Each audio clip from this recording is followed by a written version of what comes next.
apologize, it was a small technical problem what how we had, but now it has been solved. So we would like to start with the defense procedure of the PhD student, PhD work prepared by Giri, working on time July, and Cleanup is having the Indian citizenship. He has been the doctoral student since 12 at Tartu University Institute of Chemistry, and his paper and PhD is having the topic computational modeling of diverse chemical, biochemical, and biomedical properties. And this paper is based on 5 publications, but in total, our PhD student is a course of 20 ICI publications, and it's of course our very great pleasure to welcome our referee, official opponent, Dr. Eric Srivan, from the Department of Chemistry, University of Florida, from the US, United States of America, and first I should like to say some words about the commencement procedure. After the I am finishing the very short introduction, we are going to give the floor for the PhD student for the summary summarizing what this main results of this PhD work, about 15-20 minutes. Thereafter, we are asking our opponent to have a floor and today's examination to ask the questions, to give some suggestions for the further development of this work as well. We are asking the general opinion about this work. Thereafter, the paper will be open for the general, with a questioning of the members of the council, and thereafter we hope that we will have a general discussion where all these participants are very welcome to ask questions, to participate in this questioning and discussion. And thereafter the commission is taking the decision, and it seems to me that all these formalities, credit points, publications, and the PhD work has been completed. And I should like to give the floor for you for the very short summary of the main results of your work, please. Thank you. Good afternoon, dear opponent, committee members, staff at Chemical Chemistry, and other faculty members, and my friends. My thesis topic is based upon computational modeling of chemical, biochemical, and biomedical properties. To start with, I have more concentrated on 3D QSAR, that is quantitative structural activity relationship. Because when we don't have a particular protein disease target, we just go with the ligands or the drug molecules. And that's the main reason why we go with this approach of QSAR. And the next approach is called fragment-based approach, when we don't have any specific defined ligands or drugs or any particular availability of protein targets, we go with fragment-based approach to come up like a scaffold coping. I'll be discussing it in much more detail. So these are the approaches of methods that's being used here. The main aim of the study using these different approaches were to modeling of chemical ligation to rationalize the process. Then to identify new chemotypes, basically mosquito repellents, and dual inhibition of Alzheimer's disease inhibitors and type 2 diabetes mellitus inhibitors and its modeling, and fragment-based modeling to come up with new novel structures and its prediction capability. And finally, the advantages and the limitations of QSAR. So why I chose this quantitative structural activity relationship is basically when we do it experimental assays, we just have the drug molecules and we get the assay results, maybe in different dimensions. But using this data, we want to model them statistically and come up with a predictive model, a statistical model basically, to come up, predict the activities of novel compounds, to reduce the cost of synthesis and reduce the time. So by using this structure, I elucidated or extracted the molecular features, which is called as molecular descriptors, and the response variable will be the experimental data. And then we will do a statistical or machine learning approach to correlate them each other between the molecular descriptors and the responses. And of course, it's statistical, we need to validate that. So the next will be the validation process, and then we reach to the predictive capacity of novel compounds using the experimental value. Of course, to get this activity or property data from the molecular structure, we need to have experimental assay. Without the assay, we cannot create a training model for this whole approach. Now, the first part is using this approach is modeling of relative abundance in native chemical ligation. Native chemical ligation is a chemoselective and regioselective reaction of peptide thioesters. Usually we use the cysteine residue of another peptide to give a native amide bond in the transition state of the reactive sites. And the significance is basically on the conformations of the transition state with the spatial distance between the nitrogen and the carbon and the steric hindrances.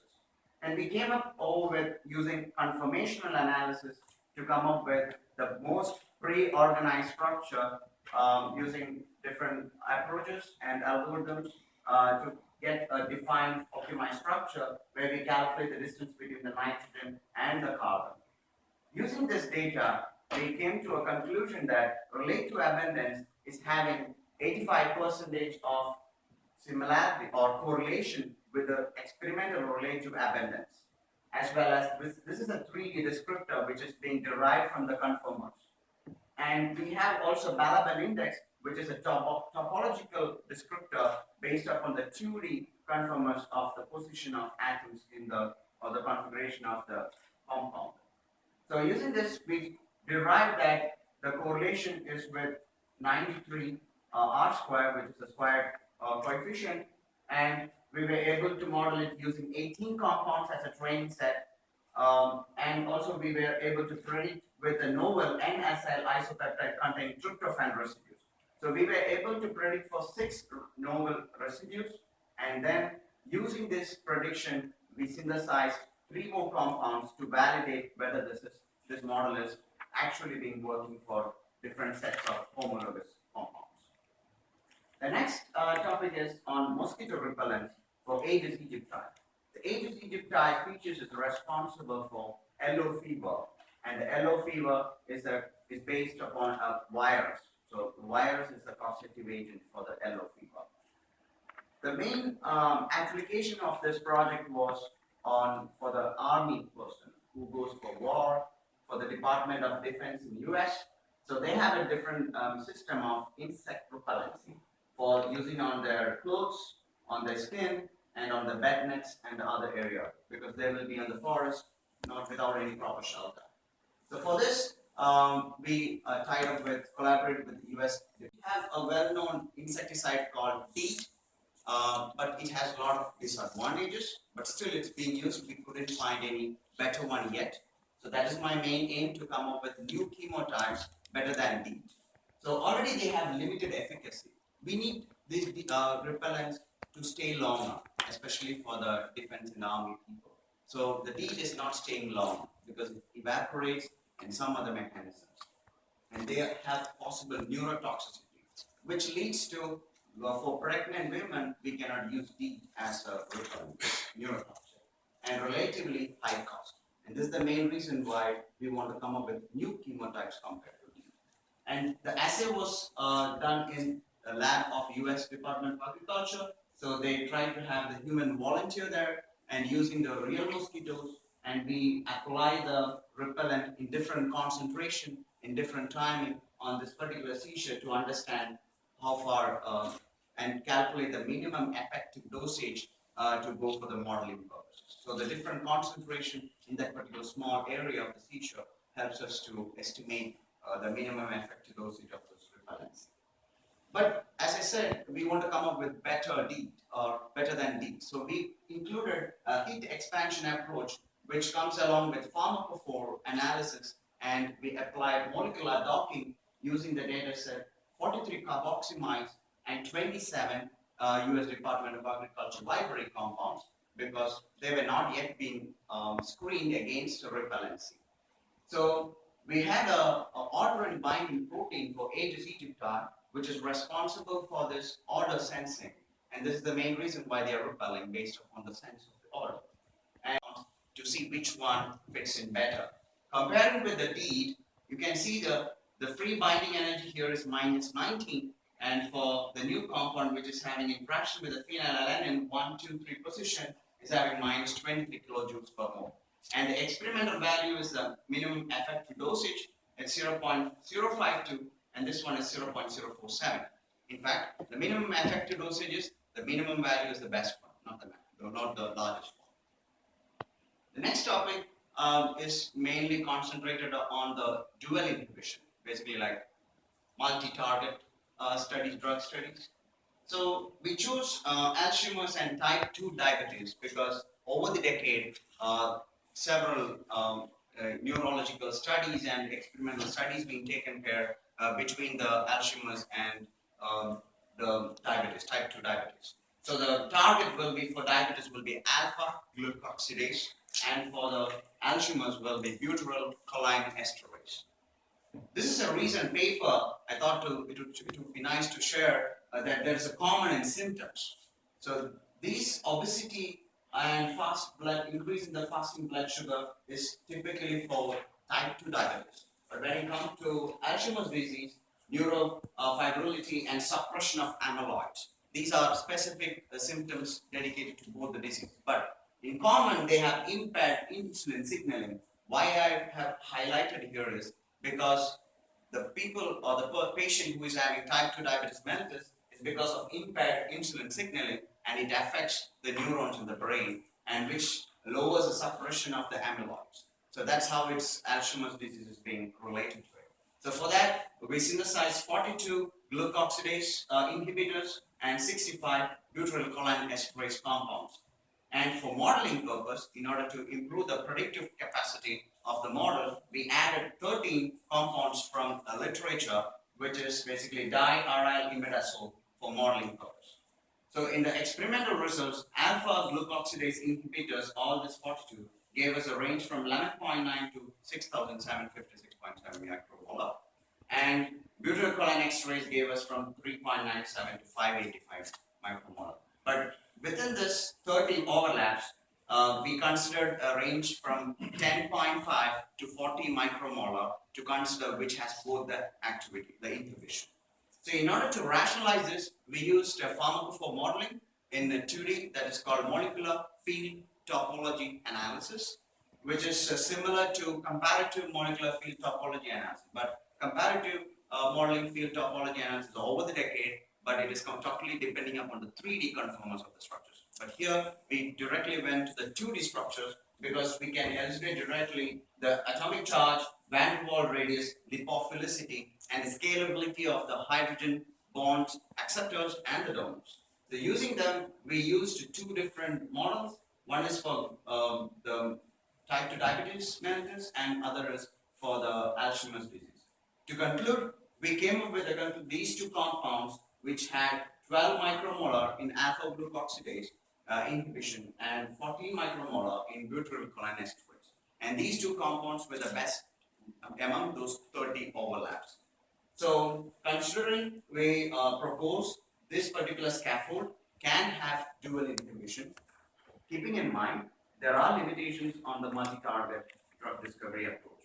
So this will be the next part of this project to carry forward with in vivo studies, because this was in vitro studies. Next one is something methodology approach, which is fragment-based QSR using, as you know, human papillomavirus is sexually transmitted disease, and we considered especially the ATPase inhibitors for HPV6 type 6 E1 helicase.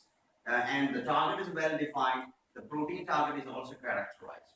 So using them, which is responsible for the cervical cancer. So we choose this particular data set being considering that there are some disadvantages and advantages in this approach. I'll be discussing it further. So we consider the whole data set with the same scaffold. So it's very homogeneous, very similar within the cluster, and there were 42 compounds. So what we did is we split them or cleaved them into 3 different fragments for all 42, and we had 9 of the first valency, second one or the bridging with 8 of them, and the third one with 23 of them. The advantage of this approach is you need not to repeat the calculations for 23 compounds or 42 compounds 42 times. You need to repeat because only 9 times for this fragment, and you can substitute wherever it's repeating in the 42 compounds. So you're saving time in the computation and simplicity. Of course, it's substituting the descriptor or molecular features for the modeling purpose. And then efficacy in modeling application, and large set of compounds can be screened and new predictions can be made on the fly, rather not depending on any different other approaches. And the disadvantages are when you're going for the 3D, auto matchup, matchup and para substitution will be a limitation because it's not well defined when we are relinking, coming back, or the fragments being combined back to form a whole molecule. And the stereochemically dependent properties are also limited, and the nature of the derived descriptors are limited because we compare this with the conventional descriptors. If the conventional descriptors are 600 of them, the derived descriptors will be like almost close to 130 descriptors. So the limitations of number of descriptors is also one of the disadvantages in the fragment-based approach. But the advantage, as I mentioned, we can come up with a new scaffold and new derivatives, and for the companies, for the industrial pharma companies, they can escape the intellectual property rights of the existing patent so that they can escape from it and predict new scaffold and come up with new derivatives of the existing product. So I'll give you an example here. As you can see, the highlighted portion will be replaced. This is a small example which I'm giving you the replacement of the fragments. So this can be new compound prediction, and we can predict the activities on the fly. And this region will be replaced. The same way you can replace the bridging fragment too. So this is the methodology that is mainly focused on.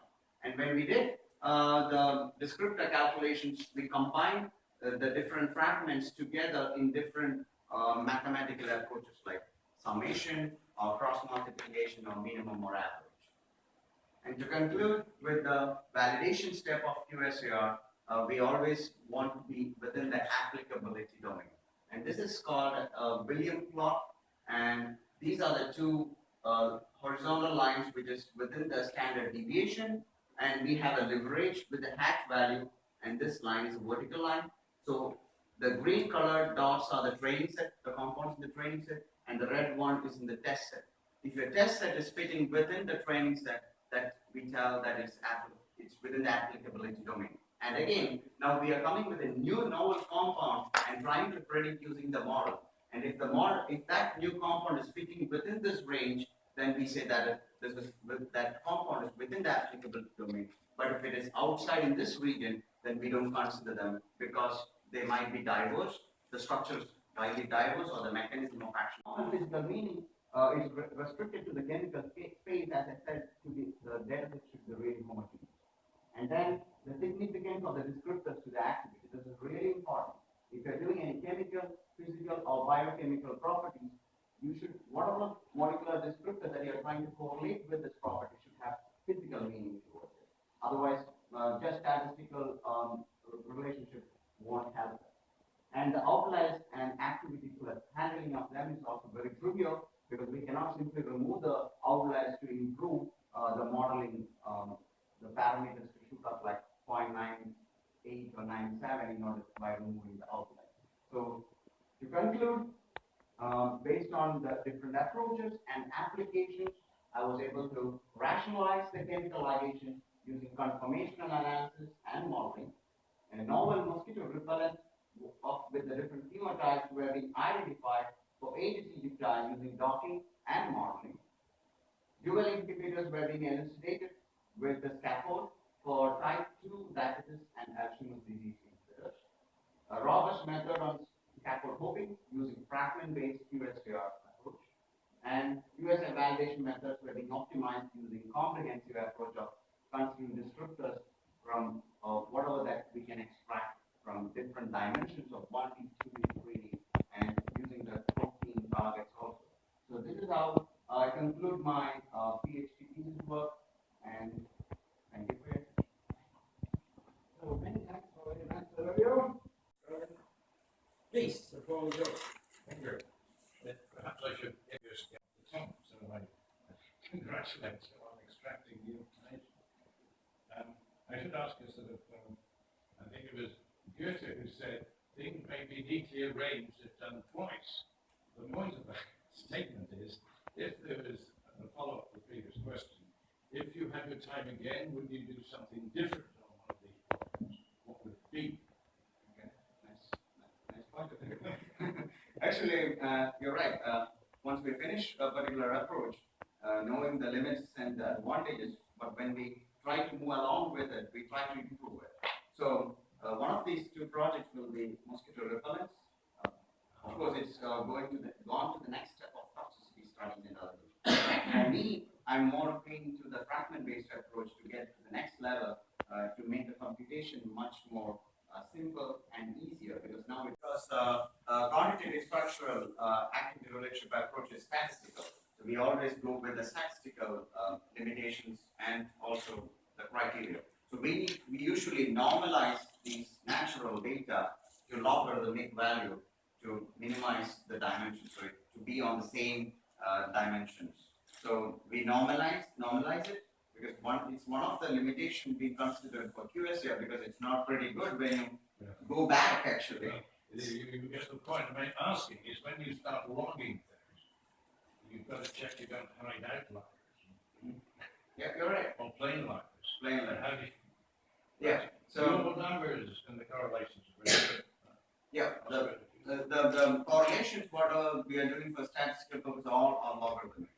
But when we propose any compounds to the medicinal chemist or organic chemist, we convert it back to the natural forms from the logarithm. Because when we convert, for example, if the data as shown here, 3.59 micromolar to 6,759 micromolar.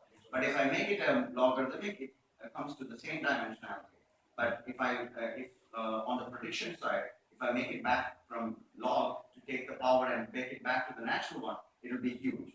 So that's where I was talking about the applicability domain. That's where we don't consider some compounds if it doesn't fit within the leverage. So the logarithmic value, of course, yes, the biologists, chemists won't agree to it, but statistically that's the only way to do the data transformation to make it to the same dimensionality. Thank you. Maybe I should move over to some of the specifics of the papers, because I think you've handled the data pretty well. The question yellow fever versus malaria, one disease is being managed rather better than the other. What would you see as the great difficulties if you took a look at the malaria situation? Okay. Well, not just repellents, but perhaps looking at actually drugs. It's rather topical that the Nobel Prize a couple of days ago went for parasitic disease. Yeah, this year's Nobel Prize for Science. Yeah. To my understanding, if I'm not wrong, I'm not wrong actually. The yellow fever is caused by virus, and especially with the Aedes aegypti species of mosquito. But malaria is caused by a single cell parasite, which is Plasmodium falciparum, carried by the female species Anopheles. So that's itself a big difference, because for a virus there is a vaccine, but for a parasite there is no drug or anything yet being in place yet for the patients. So that's the main reason, the main difference there. But here the approach is because Aedes aegypti is here more concentrated for the war fighters. So most of the time, daytime they will be fighting. So Aedes aegypti is a daytime mosquito, but Anopheles is most of the time a nighttime mosquito. Most of the time. So we need to have to be more concentrating on the warfighters because they'll be more active in the daytime, less on the night times in some places. So that's the main reason we went with the repellency there. And for Anopheles, the repellency does not work much, where we use most of the insecticides there. And it's not at all good for the humans. It's more toxic than the repellent. Okay, moving over that just quickly. Do you see an application? There's a very large number of insecticides, of course, for every winner, like imidacloprid. There are thousands that never made it to the marketplace. And of course, a lot of those are well known to be not bring very low toxicity to humans. Do you see any possibility one could look at these sort of structures against what you've developed in your work? Of course, yes, because the pharmacophore superimposing molecular supergraphs that we generated has not gone to the market because of the toxicity. Because our compound is also next going to the toxicity studies. Even though it's a good repellent, it can be toxic. We don't know yet. No, but I mean, we know of a lot of these other things that got structures that you described in them. Could you completely start again, or could you modify? You're right. You're right. As I said, the limitation of QSR is we need to within the homogeneous space, within the same chemical class. So if the amino acid that we are replacing with whatever is already there, like proline, valine, alanine, so if you are replacing them to a little bit bigger, of course we need to start from scratch. But since if you are replacing with a similar size, it's fine. But increasing the number of CH2 or hydrocarbons, they are absolutely fine because they are within the chemical space because it's a derivative, what we consider in this data set. So they are absolutely fine. But if you're replacing the amino acid with a little bit bigger one or a little bit stretched one, of course we need to start from scratch because it won't be within the applicability. And then to get that final calculation, you still need to go to higher level. The distance. Of course, yes. Because in order to make the calculations much faster, because these are all big compounds, we cannot spend a lot of time on it. So initial step of conformation analysis was done on molecular mechanics force field, which is called MMH. And using them, we generated thousands of conformers and went with the best two of them. And got that two, which is called pre-organized conformer, and used those conformer to do the high-level calculations on ab initio, which is DFT. So on that optimized structure, we calculated the distance. I'd like to move on to something new. You pretty clearly had a good training here and in Florida, and you performed a very large amount of nicely produced work. So on the basis of your knowledge, tackle a problem I give you. Professor Matthias Geller, Catholic Institute in Germany, not far from here, has rather nicely moved from palladium to iron as a catalyst. With your calculations, the designing of the heterogeneous catalysts with different ligands is very specific. They're not parameterized yet. We need to parameterize them through algorithms to understand what is the transition state and what the reaction changes that has happened. Right now, it's very difficult when it is not parameterized. So it totally depends upon a parameter to get for you final result. So the improvement that can be made is how can we better parameterize all the elements that are available or the atoms and the system, biosystem, or any other system, whatever is available. But once the parameterization is done for the atoms, then I think it doesn't, we don't worry about which system it is because everywhere is atoms. So I think the improvement should be on the parameterization. We try to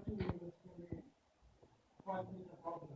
So we design some technological and then HPV. So now the origin to for the biologist is that there are a lot of the emergence of drug resistant media. Bacteria, virus. So this is a different question mark 5 years to that. So how basically you like to be more creative and innovative so that you exclude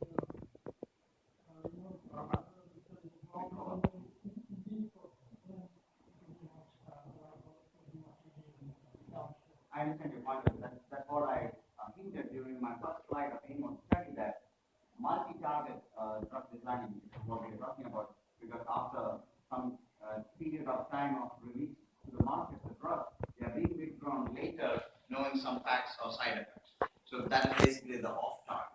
So most of the time in silico, I should tell that right now, that 90 to 95% it works, and you can say 100% might not also work. So at the end of the day, in vivo validations are very important for you to go for the next level of clinical trials and other things. So in some cases, different population, different genomes also matters as when you come to the. Yeah, that is the selection person. So what I mean is that these drugs, what are now lactide, they were validated in vivo decades Exactly. before. Exactly. So why exactly is that?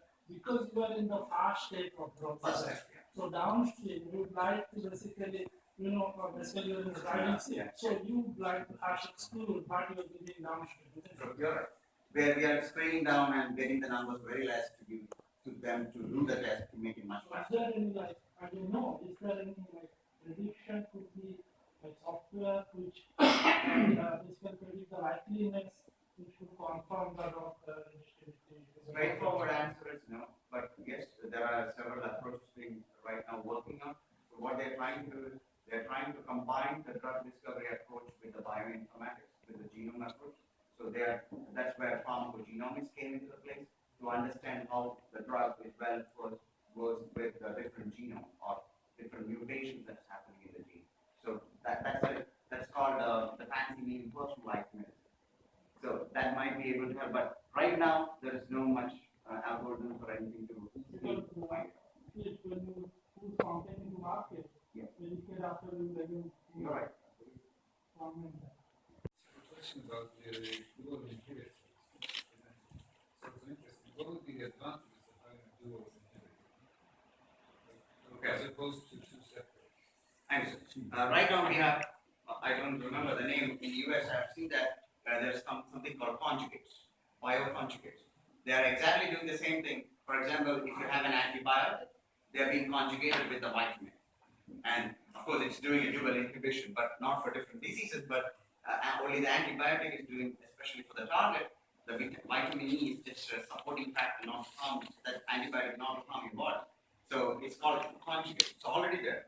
But when you come across with a dual inhibition, it is possible, but expectation, like you should expect that there will be off-targets, means side effects.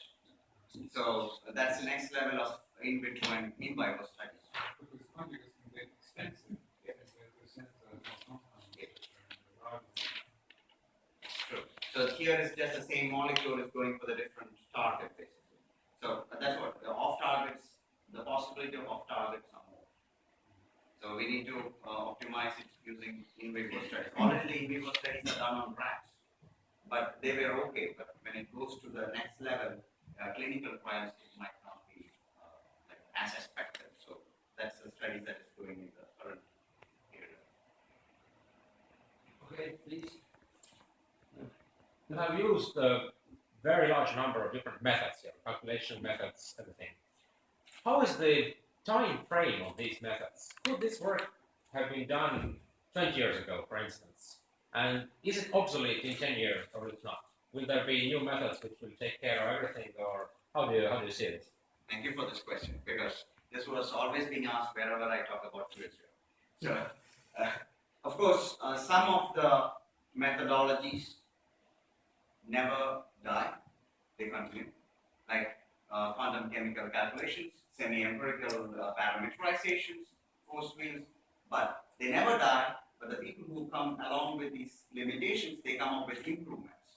So once you can improve these parameterizations, they can be applied everywhere. But coming to the QSAR, it's not dependent upon any methodology or anything. It's how you find these descriptors significant to your property. So how far you are exploring or extracting the molecular features from the structure is very important. Are you extracting the key elements or features which you want to relate to the property?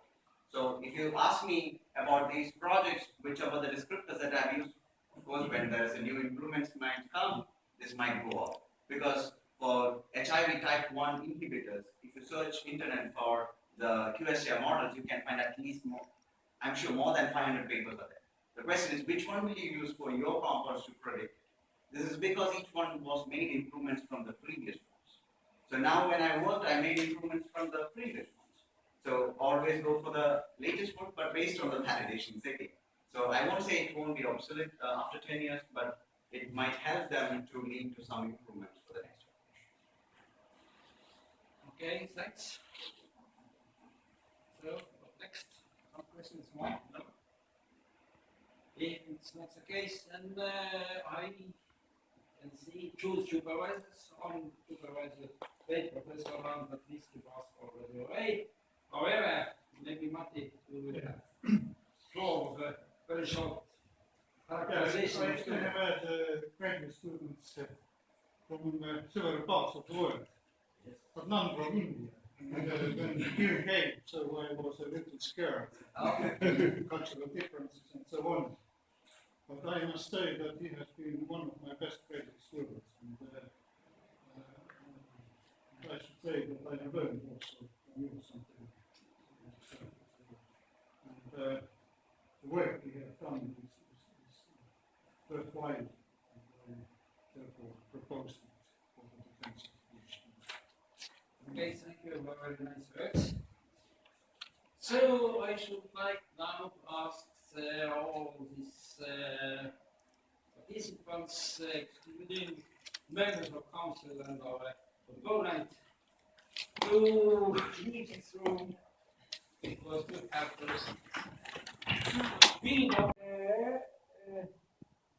PhD in philosophy, specialized in chemistry. Congratulations.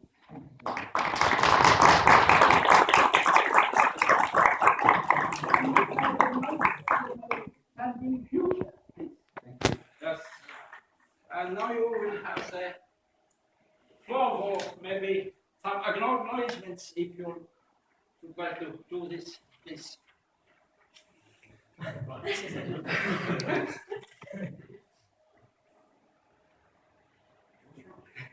So I would like to thank my supervisor who was in the University of Florida, Professor Katruski. Unfortunately, he's not with us here now.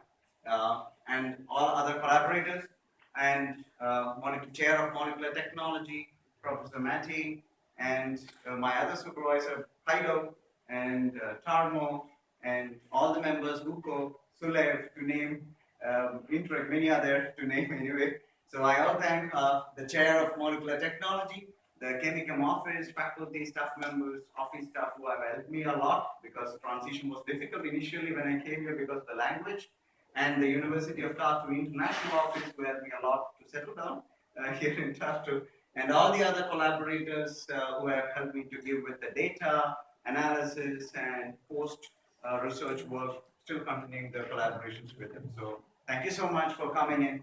And I would like to tell you that in room number 4073, we have arranged Indian snack refreshments. I would be happy that if you can join us. Thank you so much. Thank you. And of course, I'm very thankful for the opponent for the excellent job you did. Thank you very much.